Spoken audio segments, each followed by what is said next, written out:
На 25-я километър сме почти. Имаме още 65 км. Преди малко бях на Шела на околовръстното за посока Варна.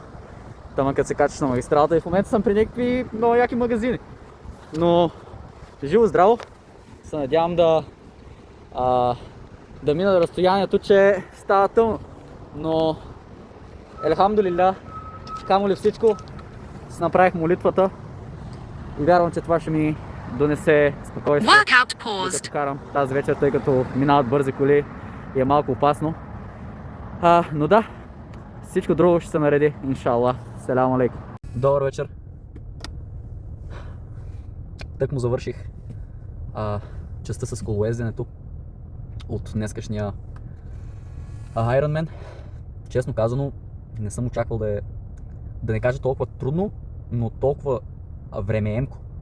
Тъй като самата логистика след плуването ми отне време, докато се придвижа, докато наема колелото и така нататък, се свечери. И докато потегля, трябваше да се направя вечерната молитва и часа стана 5:30. Тоест аз съм тръгнал да карам колело към 5:30, близо към 6. И в момента часа е 12 вечерта, 23:59. И за съжаление успях да ги завъртя тези 90 км. Аз в началото си мислех, че са 80, но излязоха, че са 90. И честно казано, не се чувствам удовлетворен. Малко тъпо се чувствам, но както Хабиб е казал, people think that I'm tough. Yes, I'm tough, but I'm more smart than tough. И какво искам да кажа? Дали, ако исках, мога да ги изкарам 80 км, мога. Мога, просто че ще да стане 3 вечерта през нощта, а пък не е на всяка цена. Тази вечер, днес осъзнах, като правя всичко това, е, че нищо не е на всяка цена. Това е за кефа, аз се тествам, не гоня някакво време, бях си поставил някакви цели, ама като не си го правил никога, буквално насляпо удръж или хвърляш. И със сигурност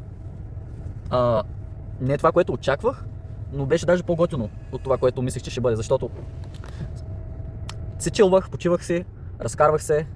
Просто самия процес, това да караш колело посред нощ или вечерно време, където излязох на околовръстното, минаваха коли, беше опасно. Това беше нещо чаленджинг за мен, нали, ти си сам. И карах 20 км на околовръстното от Студентски град до разклона на Шел за посока Варна, магистралата, където се излиза. Не знам някой дали го е правил до сега, сигурно го е правил. Но беше фън. Оттам потеглих към посока НДК, т.е. влязах в София. И оттам след това си беше много чил. От НДК се разкарах малко в базара, коледния. Преди това хапнах дюнер. Не мога да говоря. Дюнер. На базара изядох една поничка. Така да се каже, глезих се. Не беше сериозно от моя страна днеска. Плуването беше една идея по-сериозно. И сега, ако се чудите дали съм тичал, не съм. Утре сутринта ще тичам. Не можах да побера всичко в един ден, за жалост. Но мисля да го побера в рамките на 24 часа. И вече който иска да го брои, това така иначе не е състезание. Но аз съм горд от себе си. Това е нещо, което ми хрумна като идея преди месец нещо, 2 макс. И се го поставих като цел. Буквално просто си казах на тази дата ще правя Ironman. Даже Ironman, не беше Half Ironman, но после си казах, дай да го направим Half Ironman, но даже до там не стигнах с колелото. Но да, много яко, препоръчвам го на всеки. Съвет, мене определено екипировката е много важна, камо ли зимно време. Добре, че бях с шал, имах си шапка, имах си каска, имах си жилетка, само краката ми измръзнаха. Не знам дали трябваше някакви други обувки, то е зимно време, студено е така или иначе.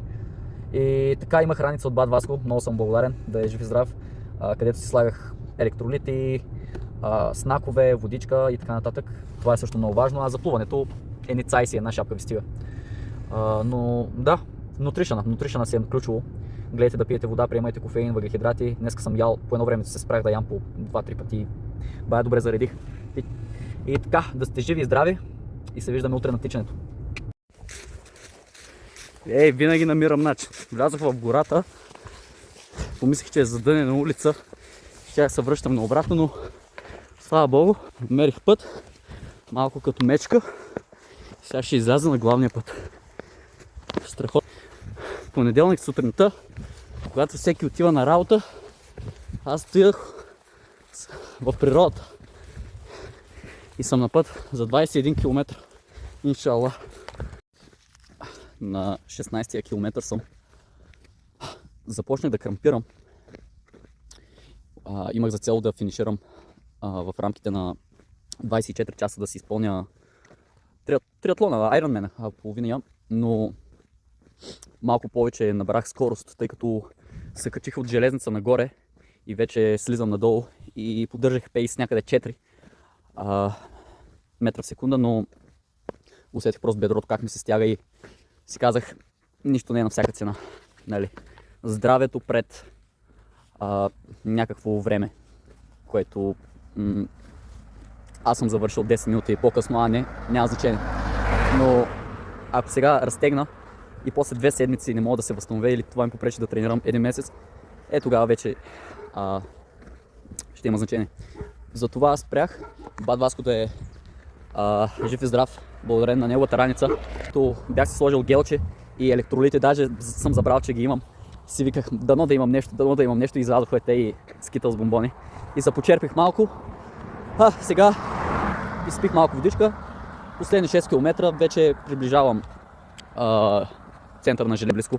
Това е разклона за плана или плана, не знам. И така, запомнете, че каквото и да правите, нищо не е на всяка цена. Има неща в живота, които са по-висши, тъй да се каже, с по-висша цел. И така, крепете вяра. Знаете, че с план, добра подготовка може да постигнете много неща, но не е за сметка на здравето. И така.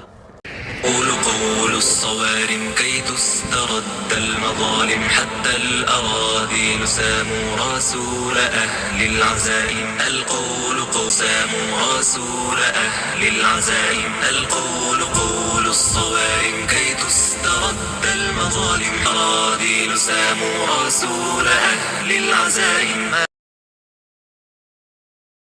As I walk through the valley of the shadow of death, I take a look at my life and realize there's nothing left. Cause I've been blasting and laughing so long that even my mama thinks that my mind is gone. But I ain't never crossed a man that didn't deserve it.